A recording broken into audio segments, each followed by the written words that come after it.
أعوذ بالله من الشيطان الرجيم. بسم الله الرحمن الرحيم. الحمد لله والصلاة والسلام على رسول الله. We ask Allah subhanahu wa ta'ala to bless our night and our time. We ask Allah subhanahu wa ta'ala to bless us with the Quran and with the stories from the Quran. So inshallah, we're going to continue with Surah Taha. Last week we did verses 1 through 8, and that was the introduction. We said this surah is a Meccan surah where Allah subhanahu wa ta'ala revealed to the Prophet sallallahu alayhi wa sallam this surah to comfort him. And we mentioned that this surah has two names. One of them is Surah Taha, and another name that is mentioned, even though it's not a majority opinion, is Surah Musa, the story of Musa alayhi salam, the surah of Musa alayhi salam, because of how much the surah mentions Musa alayhi salam. And Allah subhanahu wa ta'ala begins by comforting the Prophet sallallahu alayhi wasallam, and much of this whole story goes into the life of Musa alayhi salam for many reasons. One of them is that there are many similarities between Musa alayhi salam and the Prophet sallallahu alayhi wasallam. We mentioned last time some of them. One is that both of them are messengers. Both of them received books. Both of them were kicked out of their homes. Both of them had to leave. They made hijrah. The Prophet sallam, he went to Medina. Musa alayhi salam, he went to Madian. And then both of them had to come back home, and they ultimately achieved victory. And Allah subhanahu wa ta'ala here, he tells us about Musa alayhi salam also because to remind the Prophet sallallahu alayhi wa sallam that he's not alone. SubhanAllah, when you are struggling and going through something, to see another human being experience that, it gives you comfort that there have been other people who have walked down this path. This is an early Meccan surah. So the Muslims at the time, they were being persecuted, did not know what was to come. So seeing the story of Musa alayhi salam gave them that confidence. So now, inshallah, we get into some part of the story of Musa alayhi salam. And there are so many beautiful, beautiful lessons to take away from these few verses that I will touch on today. First, Allah subhanahu wa ta'ala, he asked the Prophet sallallahu alayhi wa sallam, he asked him, هل أتاك حديث موسى? Did the hadith of Musa alayhi salam come to you? This is a rhetorical question, but hadith is different than a story. A story is a qissa, in Arabic we call it a qissa. But in a hadith is a news, or it could be a new perspective. There are many perspectives. If you watch movies, you'll see sometimes they'll show you the perspective of the hero, and then they'll make a whole new movie, and you'll see it from the perspective of the villain.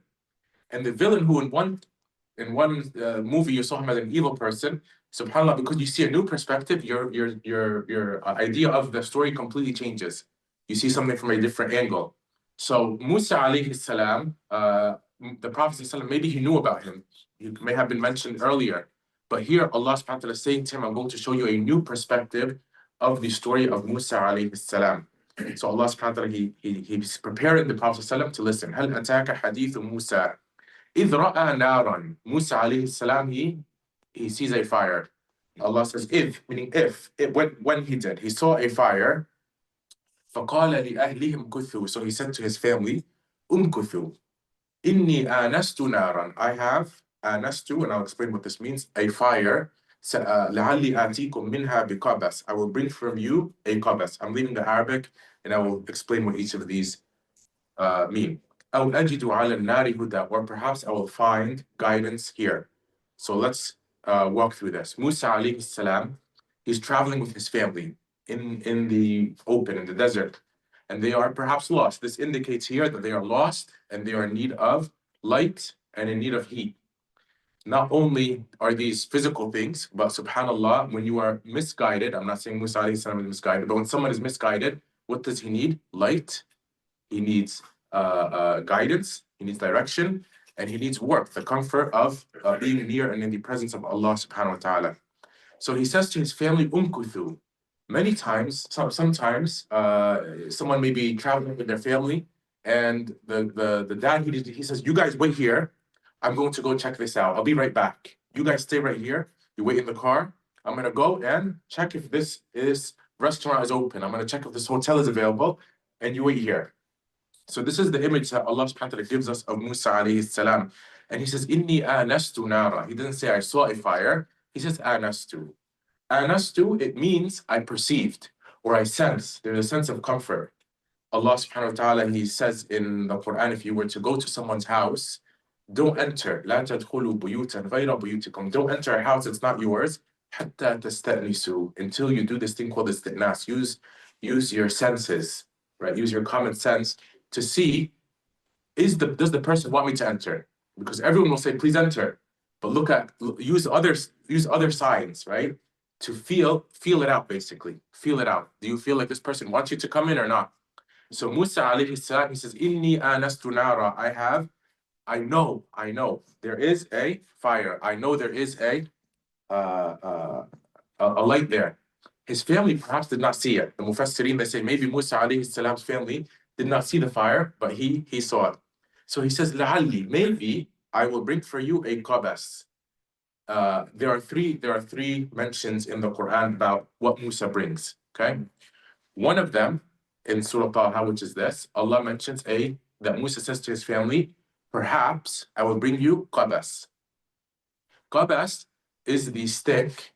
It's just like a stick. It's general. I'll bring you back a stick of fire. It's general. It could be a lot, could be a little bit, but it's general. And he says perhaps here. He says, لَعَلِّي, maybe I'll bring it back. Again, someone who's with his family, they're like, I'm going to go check it out. Maybe they have food. Maybe they don't. I'm going to check it out. So here he says, qabas. And this is a general thing. In Surah An-Naml, Musa alayhi salam, he doesn't say perhaps. He says, I will bring you back. Bishihab. He doesn't say qabas. He says shahab. And all of these are descriptions of a type of fire. However, shahab is a large fire. It's something I'm going to bring you back like a torch. This is shahab. And I'm going to explain why each one is mentioned like this. So, and in Surah Al-Qasas, Musa alayhi salam, he says, لَعَلِّي آتِيكُمْ minha bijadwa. Maybe I will bring for you a coal, an ember of fire. And here he uses again perhaps. The beauty of the Quran is that in Surah Taha, Musa alayhi salam is showing us again these different perspectives. The theme of Surah Taha, the Surah Taha here, Musa is looking for guidance. He's seeking. So he's not sure. So that's why he says perhaps. He's not sure what he's going to find. So here he says, perhaps I will bring back a qabas. In Surah An-Naml, what is the theme of Surah An-Naml? It's all about Allah subhanahu wa ta'ala's signs, Allah's greatness. So when Allah describes the fire in the beginning of the surah, He speaks of a great fire, not of a small one. Because the theme of the surah is Allah's greatness. So He says, Shahab, a big fire. And in Surah Al-Qasas, we see Musa alayhi salam, we go through his personal life, and we get to know his sister, and we get to know his struggles. And Allah here in this surah, He again mentions perhaps, because we're looking at it from the human perspective. And Musa alayhi salam is looking for comfort, and this ember or this small coal is going to give Musa alayhi salam that comfort, that warmth that is there. So Allah subhanahu wa ta'ala here, He mentions these three there in different parts.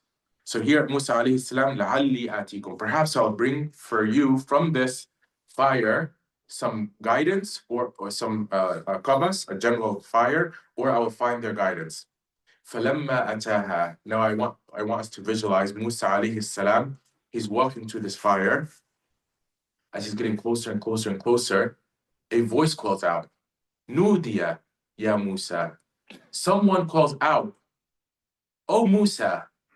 Now Musa, he in his mind, he's saying, this person knows me. How do they know my name? I'm in the middle of nowhere. This person who called my name must know me. It's scary. So it's called Ya Musa. And then Allah subhanahu wa ta'ala introduces Himself. Inni ana rabbuk. I am your Rabb. And the Rabb, it gives so many implications. It gives the implication that I am your creator. Meaning though, even though you don't know who is calling you, you actually do. He's the one who created you.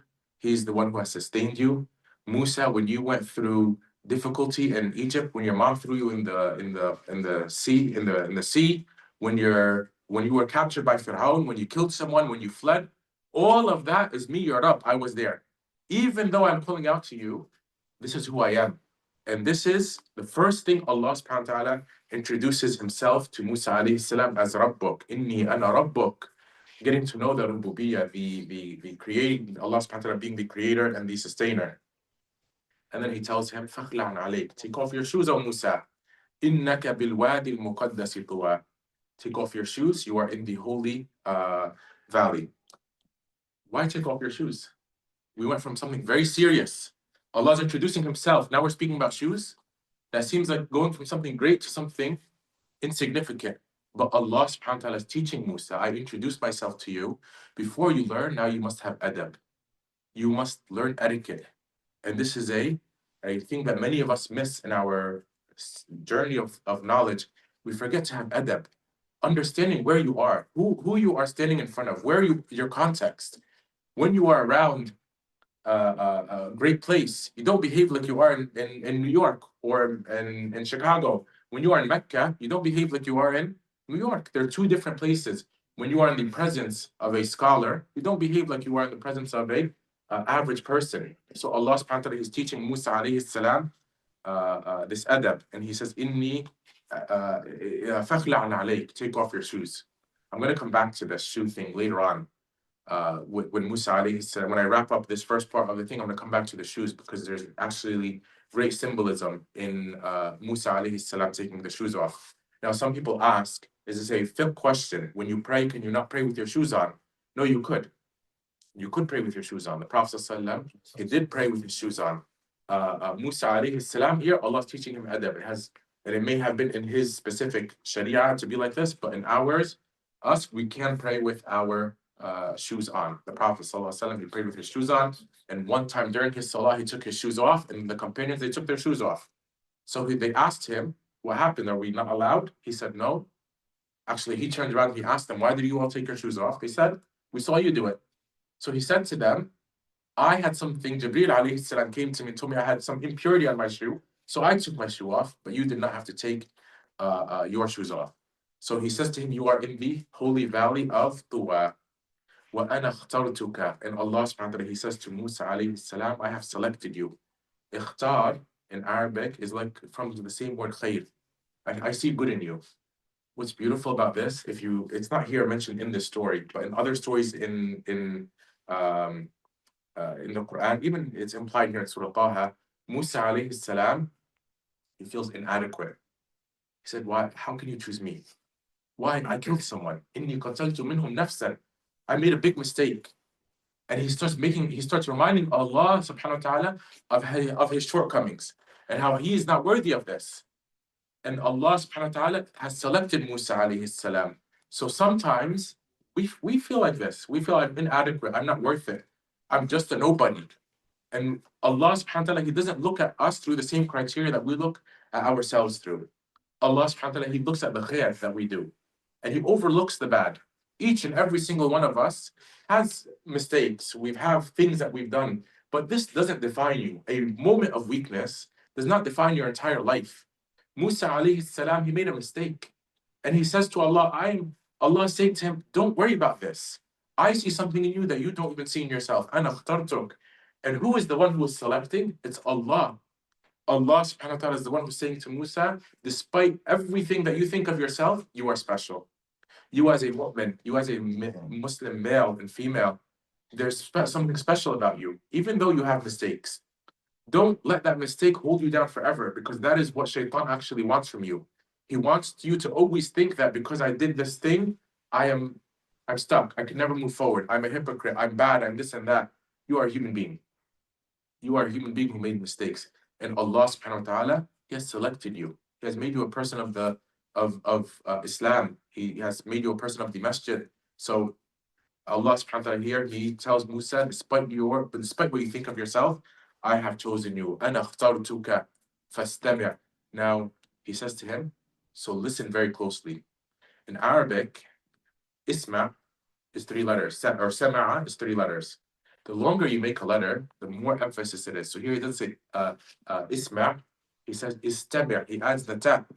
The longer the word becomes, the more emphasis it has. So here, what Allah subhanahu wa ta'ala really means to Musa alayhi salam is listen very, very closely. Pay very close attention, lima yuha, to what I'm about to reveal to you. I forgot to mention this point, but Allah subhanahu wa ta'ala, he says, Ya Musa, he says to him, oh Musa, and then he starts giving him instruction. And later on, Allah subhanahu wa ta'ala will speak to him, and he will mention Musa at the end of the sentence. So some In this conversation, Allah begins, "Oh Musa, I am your Lord. Ya Musa, nudiya ya Musa, ana rabbuk, innani ana rabbuk. I am your God." Later on, as you will see, Allah subhanahu wa ta'ala is going to calm Musa down, and he will say, at the end of it, he will call him Ya Musa, and I'll explain why. So now Allah subhanahu wa ta'ala, he introduces himself again to Musa alayhi salam. And he says, Innani. There's three eyes. There's an I, inni, and there's an extra noon to emphasize, and then there's ana, right? So Allah saying, indeed, without a doubt, it is me. Ana Allah. It is me, Allah subhanahu wa ta'ala. La ilaha illa ana. There is no God except me. The first thing Allah subhanahu wa ta'ala teaches Musa alayhi salam is tawheed. La ilaha illallah. This is the most important thing. And I mentioned last time that La ilaha illallah is not just an intellectual thing, it's something in the qalb. And I gave examples of some people who would go through immense difficulty in their life. And what ends up happening is that Allah subhanahu wa ta'ala is actually breaking all connections they have except to Him. I give the example, for example, in the Syrian prisons, there were people who were there for decades with torture. And what ends up happening is in the beginning, they may have hope that someone's going to come and save me. Maybe the government will look at, maybe there's a fair lawyer, maybe there's justice, maybe my family. And what ends up happening is that they lose hope in every single person except Allah subhanahu wa ta'ala. And this is what we call tawheed. This is la ilaha illallah. So Allah subhanahu wa ta'ala, he wants us to understand this because this is what everything is built on. And he says to Musa alayhi salam, fa'budni, so worship me. وَأَقِمِ الصَّلَاةَ لِذِكْرِي, and establish the salah for my remembrance. Is not worship salah? Is not salah worship? Why does Allah subhanahu wa ta'ala say worship me and pray salah? Because worship is actually a general term and it encompasses everything in our life. One of the scholars, he used to write a lot of books on he wrote books on almost every topic except spirituality.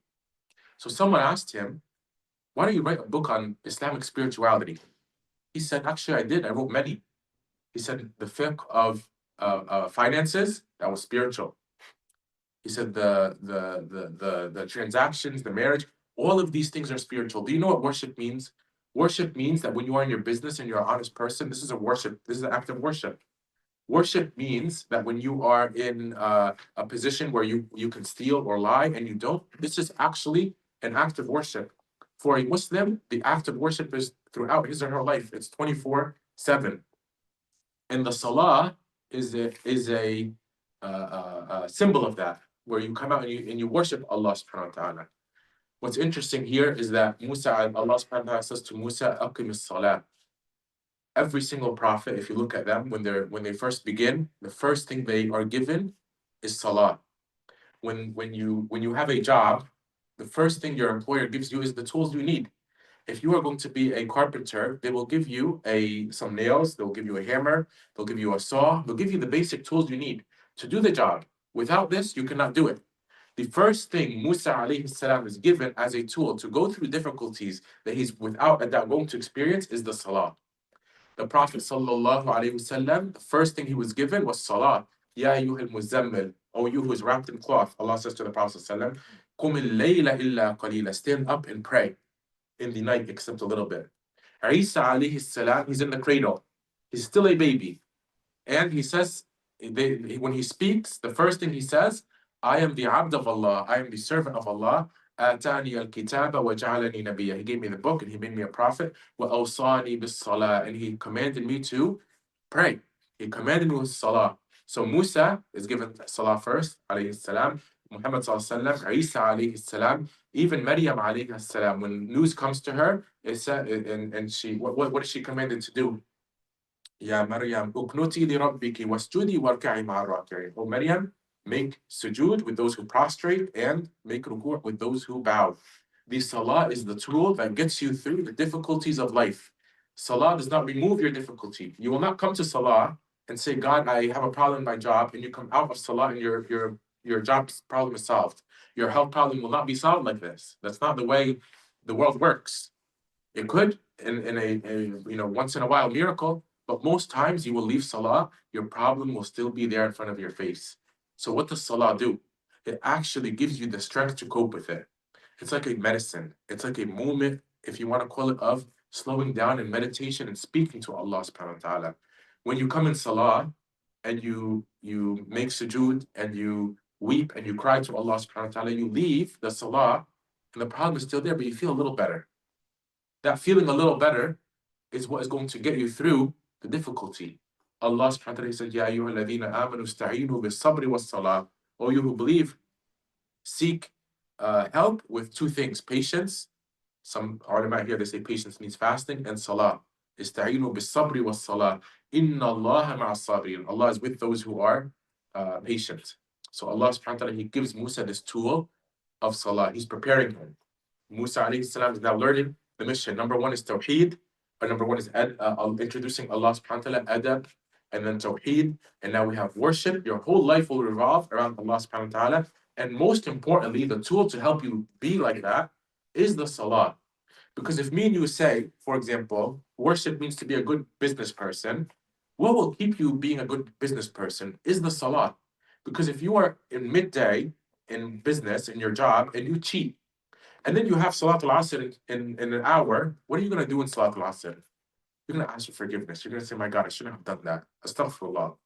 And then you will stop. You will stop. It'll help you break out of that habit. However, if you pray once a week, that thing to keep you in check is not there. Salah is what actually makes you a worshipper. And then Allah subhanahu wa ta'ala tells Musa, Aqim as-salah, establish salah, li dhikri, to remember me. Is Musa alayhi salam ever going to forget this encounter? If you see someone, subhanAllah, if you encounter someone who's famous, you see a president, you know what, most people, they never forget that moment. That moment is ingrained in their memory forever, never ever to go away. And they will say, I shook hands with this famous basketball player. I shook hands with the president. I met this person. You will never forget that. You will picture it and you will frame it in your house and you will show it to everyone and you will post it everywhere. It's a moment you will never forget in your life. Yet Allah subhanahu wa ta'ala, why is He saying to Musa alayhi salam, Aqim as-salata li dhikri, establish salah for my remembrance? Because anytime you want to remember Allah subhanahu wa ta'ala, anytime you want to connect with Allah subhanahu wa ta'ala, it is through the salah. Anytime you and I want to speak to Allah subhanahu wa ta'ala, it is through this tool of salah. And then Allah subhanahu wa ta'ala, He says, Inna sa'ata atiyatun, the day of judgment is atiyah. Atiyah, here it means like it's coming. It's on the way. The implication of this is that, you know, if you see a car coming at you from far away and you say, it's coming. It's on its way. It's here. I see it. It's coming. Allah subhanahu wa ta'ala, He speaks like this. The day of judgment, the hour is atiyat. It is coming. And He's saying this to who? Musa alayhi salam. Thousands of years ago. How about today? The Prophet sallallahu alaihi wasallam is a sign of the day of judgment. He's one of the signs that the day of judgment is near. And the Prophet sallallahu alaihi wasallam, he passed some time ago. The Sahaba used to think the day of judgment is around the corner. So Allah subhanahu wa ta'ala here, He's telling me and you that the day of judgment is coming. Inna sa'ata atiyatun akadu ukhfiha. I almost hit it. Meaning there are signs for the day of judgment. And you know these signs. There are many of them today. The tall buildings, the increase of murder, all of these are signs of the day of judgment. But look, inna sa'ata atiyatun akadu ukhfiha. The day of judgment, if you believe in the day of judgment, what's going to happen? You're going to pray. If someone tells you the day of judgment is coming on its way, what are you going to do? You're going to pray. You're going to stand up and say, Allahu Akbar, salah time. Because the day of judgment is coming, the only tool I have is the salah. Inna sa'ata atiyatun. The day of judgment is coming. Akadu ukhfiha. I'm almost covering it. لِتُجْزَى كُلُّ نَفْسٍ بِمَا تَسْعَى. So every single person can be rewarded for what he or she strived for. This is an important thing because what do you strive for in your life? What is it that you want? Ask yourself that question. What is it that I want in my life? Some people, you look at them and you say, this person's old, what comes to mind when you think of a specific people? Some of them, you will think only business. This guy's whole goal in life is just to be business. Some people, it's all health and fitness. I'm not saying that these things are haram, but generally speaking, you'll see that this whole person's life revolves around sport. This whole person's life revolves around the stock market. This whole person's life revolves around this or that or that. The believer, their whole purpose in life is to strive for the hereafter. Allah subhanahu wa ta'ala says, you will be rewarded. Every single person will be rewarded with what they strove for. Meaning you do it. Allah is not forcing you into Jannah or hell. Allah subhanahu wa ta'ala is, you will be rewarded with what you strove for. Did you get it or not? Allah subhanahu wa ta'ala will be generous, inshallah. If you did good, He will reward you. But who is ultimately going to decide that, or whose effort needs to be put in is you. So Allah subhanahu wa ta'ala, He says, فَلَا يَصُدَّنَّكَ عَنْهَا مَنْ لَا يُؤْمِنُ بِهَا وَاتَّبَعَ هَوَاهُ فَتَرْدَى. This is ayah 16. Allah subhanahu wa ta'ala says, don't be distracted by the one who does not believe in it. The one who does not believe in the hour.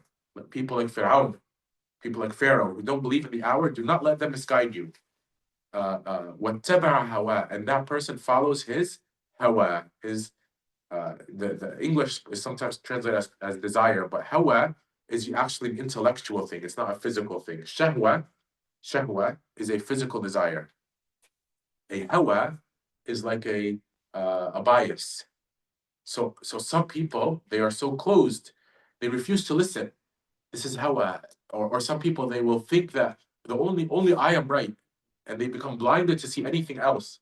This is hawa. Someone who وَاتَّبَعَ هَوَاهُ فَتَرْدَى. And then this person will lead you to destruction. Also implied here, the one who does not believe in the day of judgment, it will be destroyed. The person who does not pray the salah will ultimately feel destruction. So here the conversation is going to change. All of this, what Allah subhanahu wa ta'ala just told Musa alayhi salam, is very heavy. Again, I want you to walk through what Musa alayhi salam is going through. He left his family, they're waiting for him. He's at a mountain, he hears a voice, it's calling him, and he's introduced to all of this heavy material. Take off your shoes.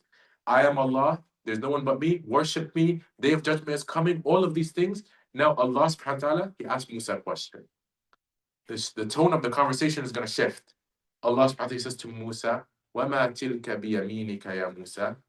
What is that in your right hand, O Musa? What is that in your right hand, O Musa? So there's a few things here. Why does Allah subhanahu wa ta'ala ask Musa? Doesn't He not know? Why does Allah mention your right hand? Why didn't He mention left hand? Why didn't He just say hand? So Allah subhanahu wa ta'ala, and He also ends here with, Ya Musa, O Musa. Before, He began with Musa. And there's a reason for this. If you want to give someone serious instruction, usually begin with their name. I will say, for example, Ahmad, are you listening? I said, Ahmad, are you listening? Now, Ahmad understands this is serious. He said, Ahmad, but if I say, are you listening? Oh, Ahmad, the tone is completely different. Are you listening? Oh, Ahmad, Ahmad, what are you doing? What are you doing? Yeah, Ahmad.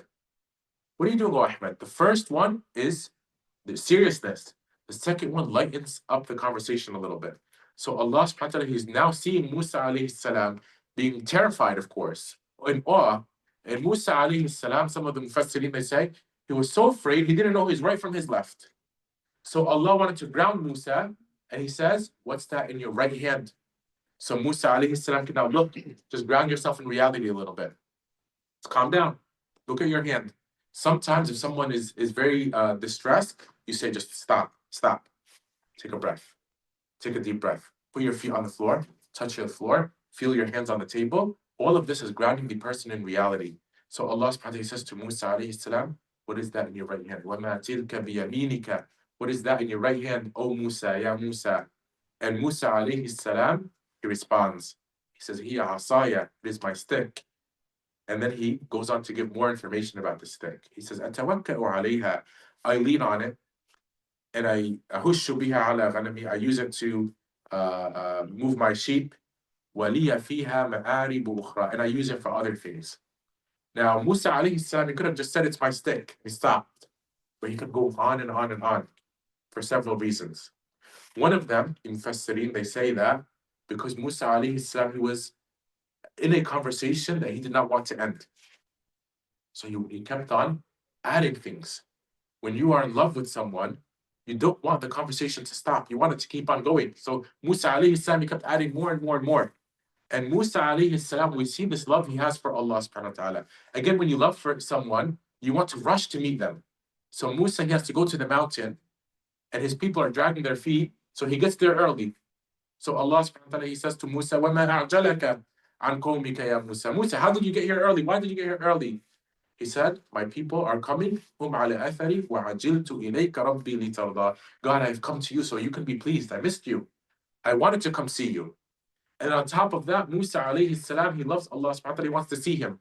He's the only prophet in the Quran that asks Allah subhanahu wa ta'ala to see him. قال ربي أرني أنظر إليك. He said, God, please let me look at you. I want to see you. This is all Musa alayhi salam's love for Allah subhanahu wa ta'ala. So Allah subhanahu wa ta'ala here, he's having this conversation with Musa alayhi salam. And Musa alayhi salam, he has the stick. This conversation is revolving around the stick. Number one, Musa gives a general answer. It's a stick. Now he starts giving specifics. أَتَوَكَّأُ عَلَيْهَا. I benefit from it. I lean on it. Then he says, I move the leaves for my sheep. The sheep benefit from it. The person who's a mu'min, he benefits himself and he benefits other creatures. And he says, I do other things with it. وَلِيَ فِيهَا مَآرِبُ أُخْرَى.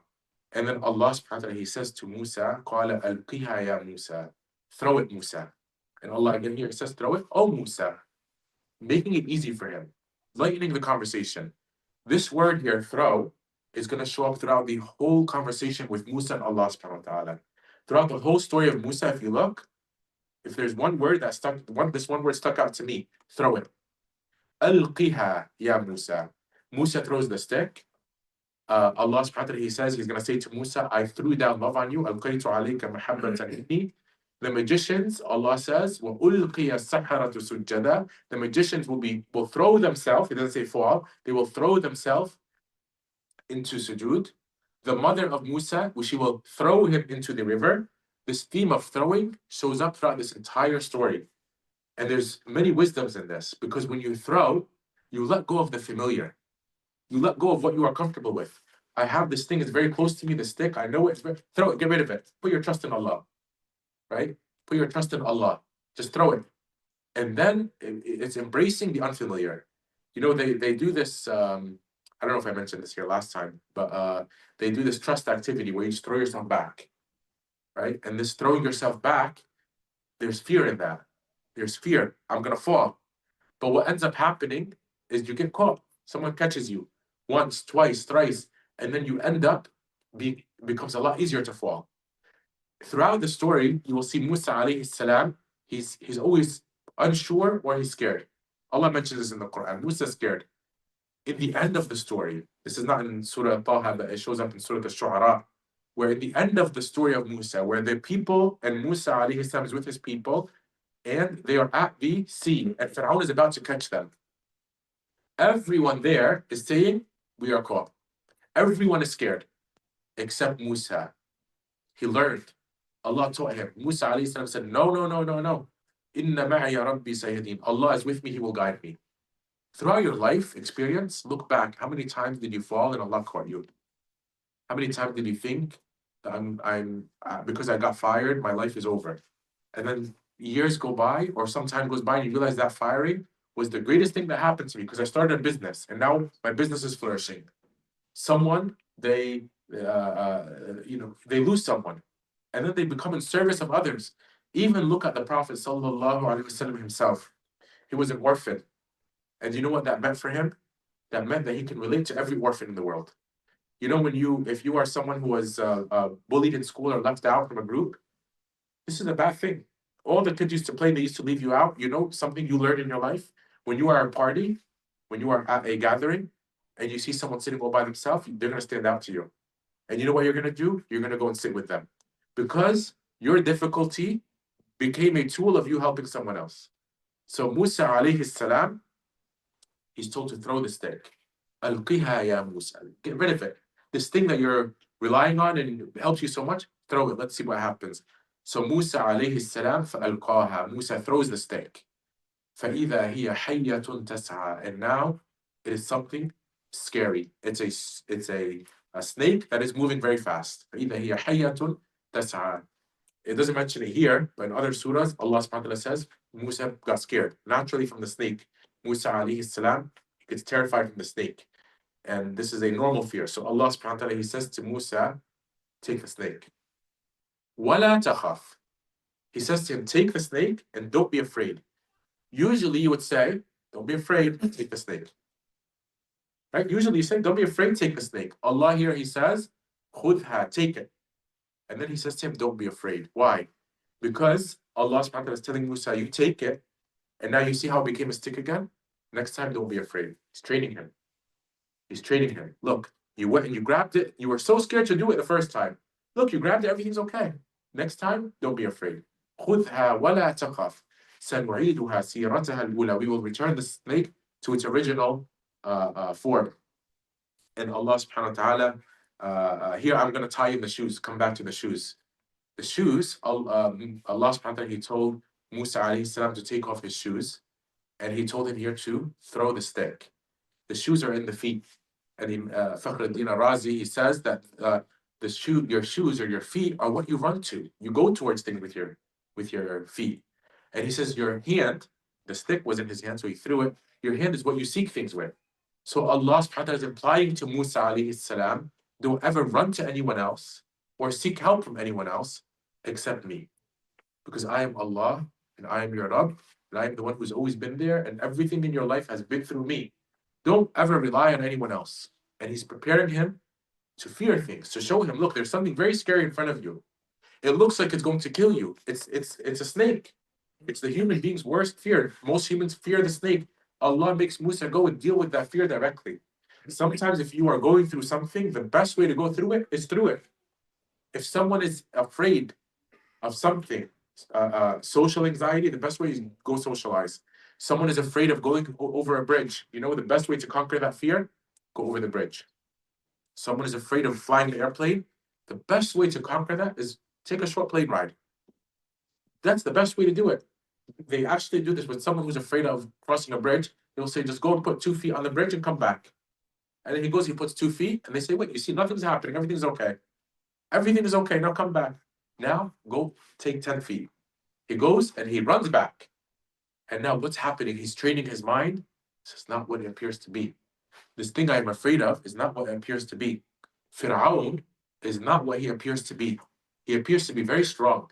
He appears to be indestructible. He appears to have ultimate powers. And he's not. He is a weak person.